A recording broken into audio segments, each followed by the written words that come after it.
Salut à tous, bienvenue sur Geeko World. Aujourd'hui on se retrouve pour la présentation d'une figurine que j'affectionne aussi particulièrement, une figurine que j'ai déjà depuis quelques mois dans ma vitrine et que malheureusement je n'ai pas présentée sur ma chaîne.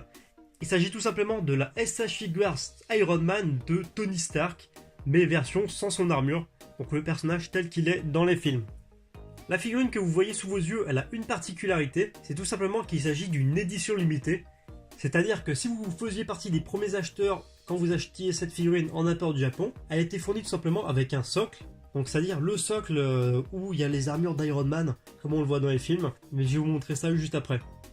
A l'époque, c'était plutôt une bonne initiative de la part de Tamashii Nation et Bandai, ça faisait un joli cadeau. Et puis si vous collectionnez les SH Figures d'Iron Man, ça permettait d'avoir un petit objet décoratif qui permettait justement de faire un petit display. On va pas tarder, on va se faire le tour de la boîte pour la découvrir ensemble. Comme vous le voyez, il s'agit d'une boîte vitrine, donc là on a la partie plastique qui nous permet d'admirer la figurine quand elle est rangée dans son pack. Là en écriture dorée, on a le nom du personnage, donc Tony Stark. On a le logo Marvel, le logo Iron Man, Bandai et Tamashii Nation à la distribution. Sur le côté, un petit aperçu de Tony Stark avec son nom gravé sur la boîte. Au dos, pas mal de petites images promotionnelles, donc une là, une ici. Le fameux socle qui était offert justement avec cette édition limitée pour les premiers acheteurs. Encore de l'autre côté, en écriture dorée, on découvre le nom du personnage. Et au-dessus, encore une fois, sur fond bleu, on a toujours le nom du personnage, donc Tony Stark. Et voilà pour ce tour de boîte. Au niveau des accessoires de cette figurine, on retrouvait dans ce pack plusieurs mains alternatives. Donc une paire notamment de mains normales. On avait aussi une jambe alternative qui permettait d'alterner entre la jambe équipée de l'armure sur Tony Stark et la jambe normale. On avait aussi deux autres parties interchangeables, donc deux autres pièces de l'armure, pour équiper tout simplement les deux mains du personnage. Le personnage, parlons-en d'ailleurs, il s'agit de Tony Stark quoi, donc forcément le charisme à l'état pur.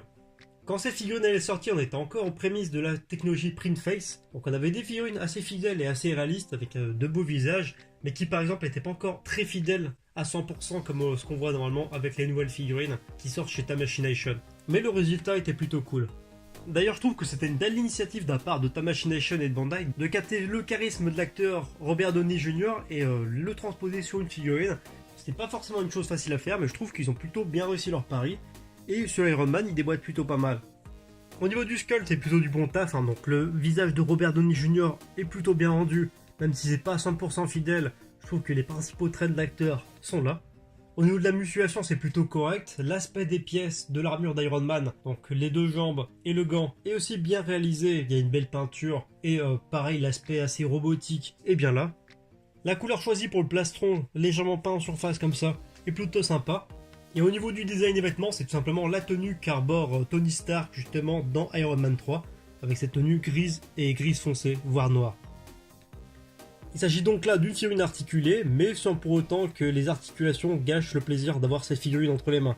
Le dos est bien fait, il y a des petits effets de plissage et de drapé tout au long de la figurine, sur les bras comme ici, dans le dos, au niveau des jambes, etc. Et encore une fois, l'aspect partie de l'armure robotique un peu, sont vraiment bien retranscrites et je trouve que ça le fait plutôt. Au niveau de la couleur choisie par les cheveux, c'est éventuellement le seul point discutable. Robert Downey Jr. est brun. Et là par contre les cheveux sur cette figurine tirent un peu plus vers le châtain. L'effet sur les cheveux je trouve qu'il est plutôt bien fait même si c'est un marron assez brillant. Mais au final ça rend super bien et de loin dans une vitrine c'est assez cool. Je trouve que Tamashii Nation a fait du bon boulot. Le socle justement qui est inclus avec cette figurine je trouve qu'il était plutôt pas mal. Il y a l'effet assez métallisé qui est plutôt bien rendu. C'est juste dommage qu'il n'y ait pas un petit système de LED pour pouvoir justement renforcer l'aspect décor dans une vitrine. Mais c'était une belle initiative de la part de Tamashii Nation et Bandai.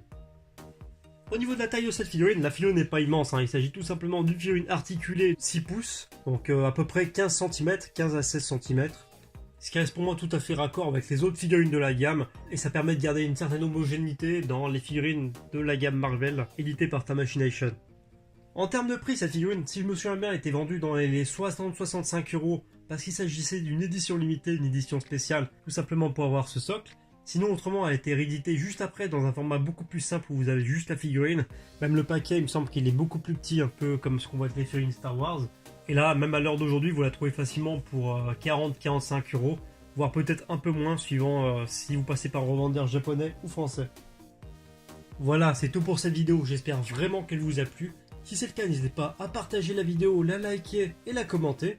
Si vous découvrez la chaîne ou si vous n'êtes pas encore abonné, n'hésitez pas à sauter le pas et vous abonner à la chaîne. Ça prend un clic, tout simplement comme ce que vous voyez à l'écran. C'est facile et ça fait vraiment plaisir. En plus, on a grandi la communauté, que demander de mieux? N'hésitez pas à me rejoindre sur les réseaux sociaux, donc notamment Facebook et Twitter. Tous les liens sont dans la description et à l'écran. Et sur ce, je vous dis à demain pour une nouvelle vidéo.